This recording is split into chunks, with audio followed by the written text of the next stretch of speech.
Hello friends, hope you all are fine. Today we are going to study our class 11th geography and the name of book is Fundamental of Physical Geography and the name of chapter is Geography as a Discipline. Basically इस chapter के अंदर हम ये समझेंगे कि geography का मतलब क्या होता है और ज्योग्राफी एक एरिया की कैसे क्या क्या चीजें होती हैं. So let us start. Why should we study geography. तो सबसे पहले तो हमें यही समझना है कि हमें ज्योग्राफी भूगोल पढ़ने की जरूरत क्यों है. We live on the surface of earth. हम किस पर रहते हैं, धरती की सतह पर रहते हैं. Our life are affected by our surrounding in many ways. और हमारा जो जीवन होता है वो हमारे चारों तरफ जो चीजें हैं वातावरण में उनसे बहुत प्रभावित होता है. तो अगर वो चीजें हमारे जीवन को प्रभावित कर रही है तो हमें उनके बारे में तो पता होना चाहिए ना कि वो चीजें क्या क्या हैं.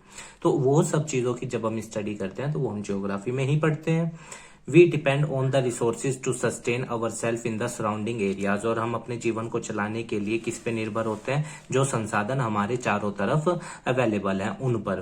Primitive societies substituted on natural means of subsistence. और जो पुराने लोग होते थे, आदि मानव समय के जो व्यक्ति होते थे, वो किस पर निर्भर रहते थे अपनी जीवन व्यापन करने के लिए, प्रकृति पर.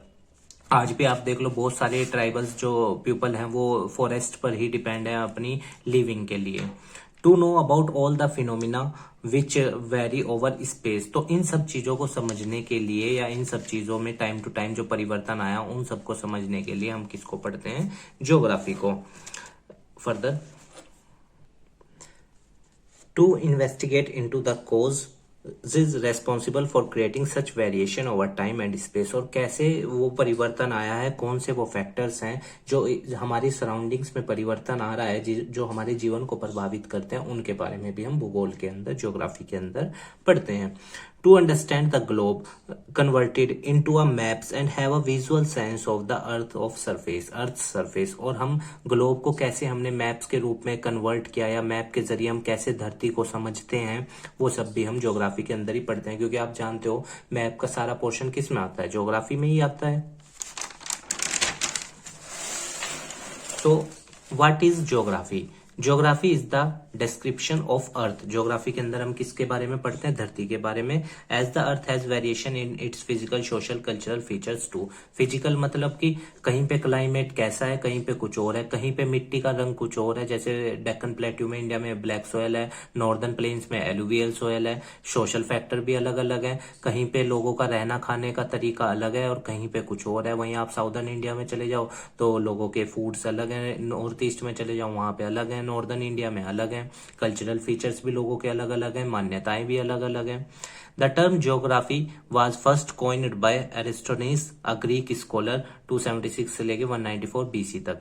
ठीक है, इन्होंने पहली बार ज्योग्राफी शब्द का उपयोग किया था. इनका नाम आप याद रखिएगा. The word has been derived from two roots. From the Greek language से वर्ड लिया गया है जिसमें जियो का मतलब होता है अर्थ और ग्राफोस का मतलब होता है डिस्क्रिप्शन. कहने का मतलब है अर्थ का description. Study area of geography. Geography is different from other science in its subject matter and methodology, but at the same time it is closely related to other discipline. देखो ज्योग्राफी दूसरे सब्जेक्टों से अलग है क्योंकि इसमें साइंटिफिक स्टडी भी की जाती है अर्थ की, पर ये दूसरे चीजों से या दूसरे फैक्टर से जुड़ा हुआ है. जैसे फॉर एग्जांपल अगर आप इकोनॉमिक फैक्टर की बात करोगे, आर्थिक चीजों की, तो आर्थिक संसाधन या रॉ मटेरियल या फैक्ट्रीज, इंडस्ट्रीज, ट्रांसपोर्टेशन, कम्युनिकेशन सब हम कहाँ पे यूज करते हैं, धरती पे. पॉलिटिकल फैक्टर्स की बात करोगे, रैलीज निकालना या और जो चीजें हैं, कल्चरल चीजें हैं, वो सब हम अर्थ पे ही तो करते हैं. तो geography in the sense directly अगर नहीं भी जुड़ा है पर कहीं ना कहीं वो दूसरे फैक्टर से या दूसरे डिसिप्लिन से जुड़ा हुआ है. Geographers do not study only the variation in the phenomena over the Earth's surface, but also study the association with the other factor which cause these variation.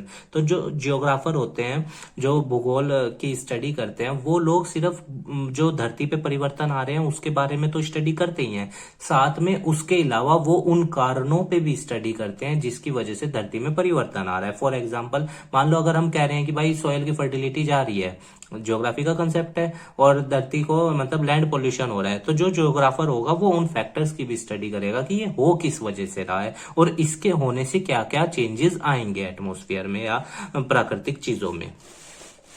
The geographical phenomena both the physical and human are not static but highly dynamic. देखो धरती का या जो भी मतलब इंसान का physical phenomena है, या आप देखो जो भी इंसानी की द्वारा की गई एक्टिविटीज हैं वो लगातार क्या होती रहती हैं, बदलती रहती हैं। और ज्योग्राफिकल चीजें भी क्या, एटमॉस्फेयर साल भर एक जैसा रहता है या हर जगह की जमीन एक जैसी है? नहीं, परिवर्तन आता रहता है, तो डायनेमिक है। They change over the time as a result of the interactive process between the ever-changing earth and unitary and ever-active human being। तो जितना ज्यादा मानव एक्टिव होगा, धरती का एक्सप्लॉइटेशन जितना ज्यादा करेगा, उतना ही ज्यादा धरती का स्वरूप भी क्या होगा, बदलेगा। और जब भी धरती का स्वरूप बदलेगा तो वो किस कारण से, नेचुरल फैक्टर तो होते ही है, पर आज आप देख लो धरती का स्वरूप मेनली किसके कारण से बदल रहा है, ह्यूमन बीइंग की एक्टिविटीज की वजह से। तो कहने का मतलब है ह्यूमन बीइंग जितना भी ज्यादा एक्टिव होगा, एक्टिवली पार्टिसिपेट करेगा धरती के एक्सप्लॉइटेशन में, उतना ही ज्यादा धरती का चेंजेस होंगे, उतने ही ज्यादा प्राकृतिक परिवर्तन होंगे। Primitive human societies were directly dependent on their immediate environment. जो पुराने लोग होते थे, या मतलब कहने का मतलब है जो ट्राइब्स होते थे, वो किस पे मेनली निर्भर रहते थे, और वो हर चीज अपनी कहां से ऑब्टेन करते थे, नेचर से। प्रेजेंट सोसाइटी पर अगर आप आज के समाज की बात करोगे, मॉडिफाइड देयर नेचुरल एनवायरनमेंट, हम अपने नेचुरल एनवायरनमेंट को क्या कर रहे हैं, मॉडिफाई करते जा रहे हैं, उसमें परिवर्तन लाते जा रहे हैं। जैसे आप देखो कितने सारे जंगल काट दिए गए हैं, वहां पे कमर्शियल पर्पजेज के लिए उन लैंड्स को यूज किया जा रहा है, या फिर कॉलोनीज बन रही है नई नई। तो हम प्रकृति को अपने हिसाब से क्या कर रहे हैं, एडजस्ट कर रहे हैं। Natural environment by inventing and using technology, और टेक्नोलॉजी, नई नई टेक्नोलॉजी का यूज करके हम धरती से मिनरल्स को निकाल रहे हैं, एक्सट्रैक्शन कर रहे हैं रिसोर्सेज का, नेचुरल रिसोर्सेज जो, और कुछ नेचुरल रिसोर्सेज तो ऐसे हैं जो खत्म होने वाले हैं, जैसे क्रूड, पेट्रोल, ऑयल, ये सब। Have expanded the horizon of their operation by appropriating and utilising the resources provided by nature. तो मानव क्या कर रहा है, मतलब कि नई नई चीजों का आविष्कार करके वो धरती से संसाधनों का यूज कर रहा है ताकि अपने जीवन को बेहतर बना सके। With the help of technology, human being moved from the stage of necessity to the stage of freedom। पहले तो देखो पहले तो इंसान सिर्फ प्रकृति से अपनी जरूरतों भर जितना निकालता था, पर टेक्नोलॉजी की मदद से आज वो एक आजाद जीवन तक, मतलब कि जितना चाहे वो धरती से निकाल पा रहा है। क्योंकि पहले इंसान जो था, पुरातत्व अगर हम इंसानों की बात करें पुराने समय के, तो उस टाइम लोग बंधे हुए थे कि भाई लिमिटेड ही निकाल सकते हैं, क्योंकि रिसोर्स तो है नहीं अवेलेबल धरती से निकालने के लिए, टेक्नोलॉजी नहीं है, मशीन्स नहीं है। पर आज आप देखो मशीनें हैं, टेक्नोलॉजी है, तो इंसान उतना ही फ्री हो गया है धरती से संसाधन निकालने के लिए। और यही वो प्रॉब्लम है जब हम धरती का एक्सप्लॉइटेशन क्या कर रहे हैं, बहुत ज्यादा बड़ी मात्रा में कर रहे हैं हम ह्यूमन बीइंग।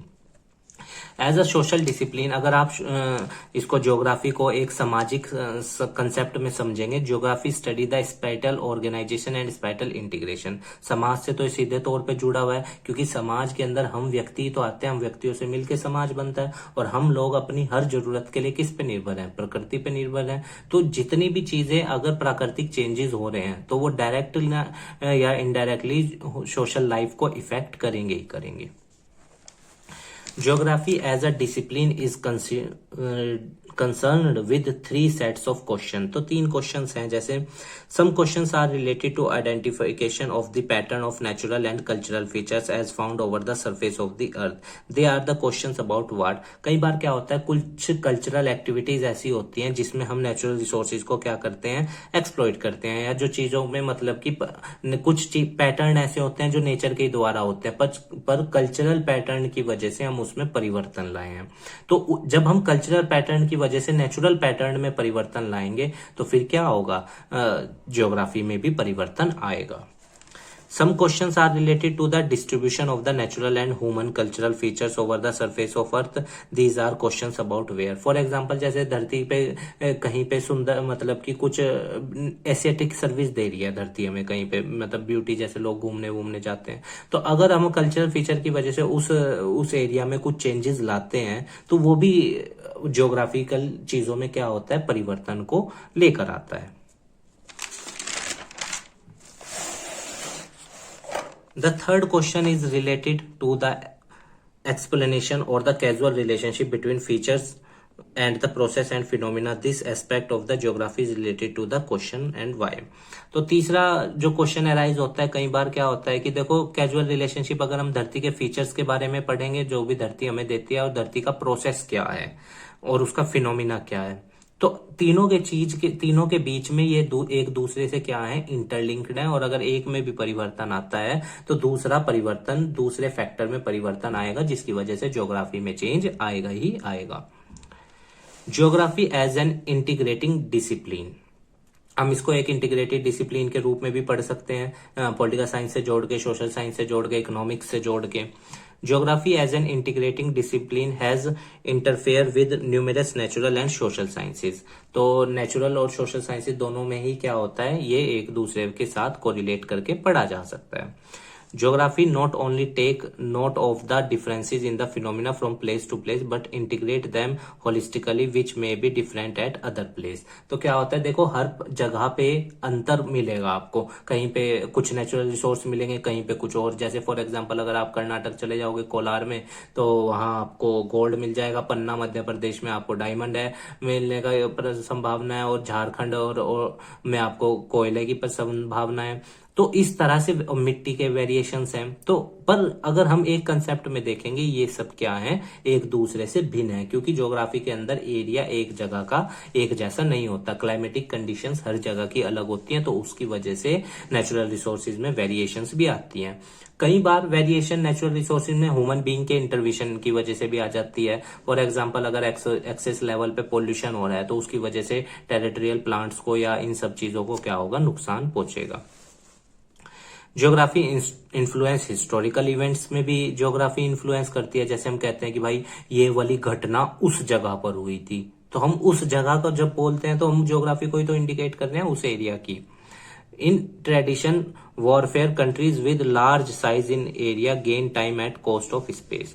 तो क्या होता है, ट्रेडिशनल वॉरफेयर में क्या होता था, कंट्री अपने एरियाज को बढ़ाने की कोशिश करती थी, और वो किसी भी कॉस्ट पे। अब किसी भी कॉस्ट का मतलब युद्ध, और युद्ध के से तो आप जानते ही हो क्या होता है। जैसे रशिया अपने आप को स्प्रेड आउट करने की कोशिश कर रहा है यूक्रेन के ऊपर करंट सिनेरियो में वॉर करके।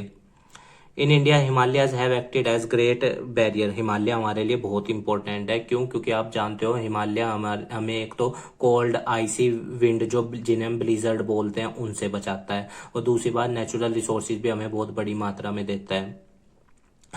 In India, Himalayas have acted as a great barrier and provided protection by the passes provided route to the migrants and invader from central Asia. और जो सेंट्रल एशिया से घुसपैठिए होते हैं, चाहे पाकिस्तान की तरफ से या चाइना की तरफ से जो घुसपैठिए हमारे देश में घुस आते हैं, उनसे भी हमें प्रोटेक्ट करता है ये जो हिमालय है। और मैंने कोल्ड आइसी विंड वाला भी बता दिया आपको। तीसरा इसका पॉजिटिव फैक्टर है कि ये हमें नेचुरल रिसोर्स भी देता है, और फिर रिवर्स का भी इसका फॉर्मेशन में मदद होता है बहुत ज्यादा। The sea coast has encouraged contact with people from East and Southeast Asia, Europe and Africa। और समुद्र के रास्ते आज आप जानते हो दुनिया सभी एक दूसरे से क्या है, कनेक्टेड है। अब तो एयरवेज भी चल गया, पर हम ज्योग्राफिकल कंसेप्ट में बात कर रहे हैं तो भू की बात करेंगे, जमीन की। तो समुद्र के रास्ते आज हम दूसरे देशों में आप जानते हो माल भेज रहे हैं। 90% से ज्यादा फॉरेन ट्रेड हमारा समुद्र शिप्स के जरिए ही जाता है। Kandla port, Tuticorin port, Kochi port, Mormugao, Visakhapatnam port, Chennai port, Shyama Prasad Mukherjee port, Kandla port, इन सब से ही तो हम अपना माल भेज रहे हैं जहाज के जरिए दूसरे देशों में। Physical geography and natural science. All the branches of the physical geography have connections with the natural science। तो ये एक साइंटिफिक वे में भी चीजें होती हैं। जैसे फॉर एग्जांपल जियोलॉजी में हम किसकी स्टडी करते हैं, material process, physical nature and history of earth. Meteorology में हम किसकी स्टडी करते हैं, एटमॉस्फेयर, वेदर और क्लाइमेट की। हाइड्रोलॉजी में हम quantity and quality of water की स्टडी करते हैं। और पेडियोलॉजी में हम किसकी स्टडी करते हैं, सोयल की स्टडी करते हैं। और उसके बाद जियोमॉर्फोलॉजी में हम किसकी स्टडी करते हैं, लैंड फॉर्म की, मिट्टी कैसे वो जमीन कैसे बनी है, उसका इवेल्युएशन कैसे हुआ है। क्लाइमेटोलॉजी में हम किसकी स्टडी करते हैं, क्लाइमेट की स्टडी करते हैं। ओशियनग्राफी में हम किसकी स्टडी करते हैं, physical, chemical and biological features of ocean की। एंड सॉइल में हम किसकी स्टडी करते हैं, मिट्टी की। दीज आर इंपॉर्टेंट, ये कंपटीशन में भी पूछता है। मैंने आपके लिए एक पेपर पे भी ये नोट किए हैं, तो आप अगर इन्हें लिखना चाहते हैं अलग से तो नोट डाउन कर सकते हैं। ठीक है, ये आपको बेनिफिट देंगे, आप इनको भी देख लीजिएगा एक बार पॉज करके। यहाँ पे आप चाहे स्क्रीनशॉट ले लीजिएगा इनका, इन्हें भी लिख लीजिएगा। Respectively have very close link with the natural. तो जब हम इन सब की स्टडी करते हैं तो हम इन सब की स्टडी किस वे में करते हैं, साइंटिफिक वे में करते हैं और साइंटिफिक इंस्ट्रूमेंट्स का यूज करके करते हैं। As these drive their data from these science, और जो भी हमें डाटा मिलता है वो इन्हीं साइंटिफिक तरीकों का उपयोग करने के बाद इकट्ठा करके मिलता है।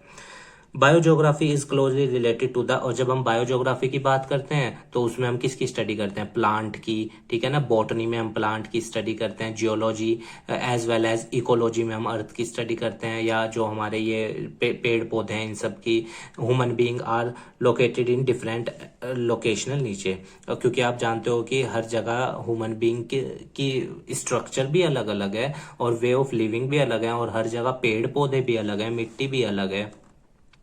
The cartographic and quantitative techniques require sufficient proficiency in mathematics, statistics and econometrics। और जब हम इन डाटाओं की स्टडी करने जाते हैं, जो हमने डाटा साइंटिफिक तरीकों से स्टडी किए हैं, तो हमें मैथमेटिकल, स्टैटिस्टिकल और इकोनोमेट्रिक्स की बहुत अच्छी नॉलेज होनी चाहिए, तभी हम इन डाटा को एनालिसिस कर सकते हैं।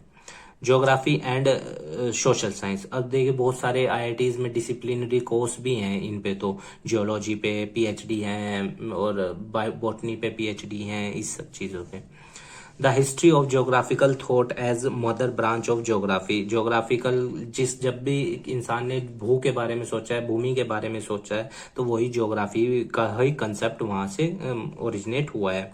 Is include universally in the curriculum, और ये यूनिवर्सली इंक्लूड भी होता है, चाहे आप देख लो 9th 10th में भी 8th में भी ज्योग्राफी पढ़ाई जाती है, और 11वीं 12वीं में भी अप्रोच कर सकते हैं, बीए एमए पीएचडी तक अप्रोच कर सकते हैं, और साइंस साइड में भी इसको अप्रोच किया जा सकता है।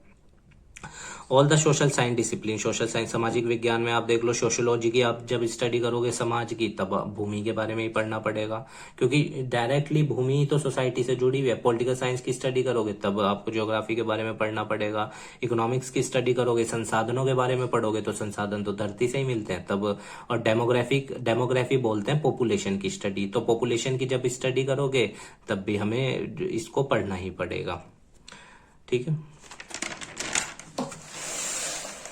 Geography and civics, the core concern of political science is territory, people and sovereignty. तो हर देश के अंदर, फॉर एग्जांपल जैसे जब हम पॉलिटिकल साइंस की बात करते हैं, तो पॉलिटिक्स की, सिविक्स की बात करते हैं, तो मान लो ये लीडर हमने चुना, तो ये किस टेरिटरी पे काम करेगा, जो भी इंडिया की, मान लो ये पूरी टेरिटरी है, तो इंडिया की टेरिटरी पे इसका रूल होगा, यानी इसकी ज्योग्राफिकल एरिया क्या है, सिर्फ इंडिया है।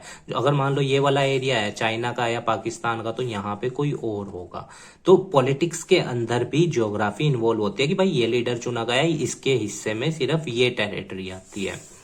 आप जहां मान लो उत्तर प्रदेश के जो सीएम चुने जाएंगे, वो कहाँ की टेरिटरी में गवर्नेंस करेंगे, उत्तर प्रदेश की, हरियाणा के सीएम हरियाणा की, दिल्ली के सीएम दिल्ली में, पंजाब के पंजाब में। तो डिस्ट्रीब्यूशन ऑफ टेरिटरी किया गया है ना, इसी को इसको तो ज्योग्राफी आ गई लो यहाँ पे भी। And sovereignty, while political geography is also interested in the study of states as a spatial unit। मैंने आपको बता दिया स्पाइटल यूनिट अलग अलग वे में भी हम स्टेट्स की स्टडी कर सकते हैं और बाउंड्रीज बांटते हैं, तो ये ज्योग्राफी तो है। इकोनॉमिक्स में संसाधनों का डिस्ट्रीब्यूशन, कंजप्शन और एक्सचेंज, ये भी ज्योग्राफी है, क्योंकि आप जानते हो संसाधन हमें धरती से मिलते हैं और संसाधनों का वेरिएशन हर जगह क्या है, अलग अलग है। ब्रांचेज ऑफ ज्योग्राफी, अगर हम ज्योग्राफी की ब्रांचेज पढ़ें तो 3 है, फिजिकल, ह्यूमन एंड बायोज्योग्राफी। तो फिजिकल के अंदर आ जाता है geomorphology, climatology, hydrology and soil geography, ये मैंने आपको बताई दी है यहाँ पे। ह्यूमन के अंदर आ जाता है social cultural Jio, living of human being कैसे है, हर जगह का अलग है। पॉपुलेशन हर जगह की अलग अलग है, सेंटिमेंट्स भी अलग अलग है हर जगह के। सेटलमेंट जियो। इकोनॉमिक ज्योग्राफी हर जगह की अलग अलग है, कहीं पे कोई चीज ज्यादा मिल रही है, कहीं पे कुछ और मिल रहा है ज्यादा। हिस्टोरिकल ज्योग्राफी भी हर जगह की हिस्ट्री भी अलग होती है। पॉलिटिकल ज्योग्राफी ये इसमें आ जाएगा, पॉलिटिकल वाली ज्योग्राफी। अब हिस्टोरिकल ज्योग्राफी में जैसे अगर हम फ्रेंच रिवॉल्यूशन की बात कर रहे हैं, तो फ्रेंच रिवॉल्यूशन के हम पाकिस्तान में पढ़ेंगे ना, वो किसका एकदम ध्यान आएगा, हमारे फ्रांस याद आएगा, तो फ्रांस की ज्योग्राफी की स्टडी करेंगे। वर्ल्ड वॉर 2 की बात करेंगे अगर हम, जो 1939 से 1945 तक हुआ था, उसमें जिग एक तरफ थे और बफ आ जाएगा, अलाइड फोर्सेस थी और एक्सिस फोर्सेस थी। तो बफ का मतलब ब्रिटेन, यूएसएसआर, यूएसए, फ्रांस, और जिग में जापान, जर्मनी और इटली। और जो बायो ज्योग्राफी है हमारी, उसके अंदर कौन आ जाएंगे, प्लांट ज्योग्राफी, जियोग्राफी, इकोलॉजी या इकोसिस्टम की स्टडी या एनवायरमेंटल ज्योग्राफी। तो these are the difference branches of geography where study can be proceed. Physical geography and importance. देखो फिजिकल ज्योग्राफी की अगर हम बात करें, लिथोस्फीयर की बात करें, तो लिथोस्फीयर में हम किसके बारे में पढ़ते हैं, land form, drainage, relief and physiography of the earth.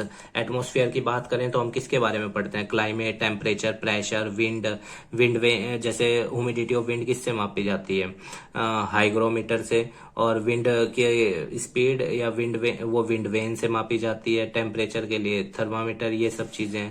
Climatic types, hydrosphere में हम ओशियन, सी और लेक्स की स्टडी करते हैं, ओशियन की स्टडी ओशियनोग्राफी कहलाता है। बायोस्फीयर में हम life form including human being, microorganism, macroorganism and their sustaining mechanism, food chain, ecological parameters and ecological balance. These are the study area where geography is studied. Basically ये chapter introduction पे था, geography का मतलब समझाना था इस chapter के अंदर, और ज्योग्राफी कहाँ कहाँ पे स्टडी होती है वो सब। तो उम्मीद है गाइस आपको ये चैप्टर समझ में आया होगा। हमारे काम को सपोर्ट करने के लिए वीडियो को लाइक कीजिएगा, अपने दोस्तों के साथ शेयर कीजिएगा, हमारे चैनल को भी सब्सक्राइब कर दीजिएगा। और देखिए दोस्तों, अगर किसी पॉइंट से आपकी कोई भावना हर्ट हुई है तो हम आपसे क्षमा मांगते हैं। हमारी कोई इंटेंशन नहीं है आपकी किसी भावना को हर्ट करने की। चीजें आपकी बुक में लिखी हुई है, मैंने जस्ट एक्सप्लेन करने की कोशिश की है। और बाकी ये प्रे है कि आप बहुत मेहनत करें, लाइफ में बहुत नाम कमाएं, स्वस्थ भी रहिएगा। चैप्टर 2 का वीडियो बहुत जल्द अवेलेबल हो जाएगा। चैप्टर 2 में हमें द अर्थ के बारे में पढ़ना है, जिसमें फर्स्ट यूनिट मतलब यूनिट 2 के अंदर पहला पार्ट होगा the origin and evolution of the अर्थ। तो स्टूडेंट्स ठीक है, आप स्वस्थ रहिएगा, खूब मेहनत कीजिएगा और इस देश के लिए अच्छा कीजिएगा। धन्यवाद स्टूडेंट्स।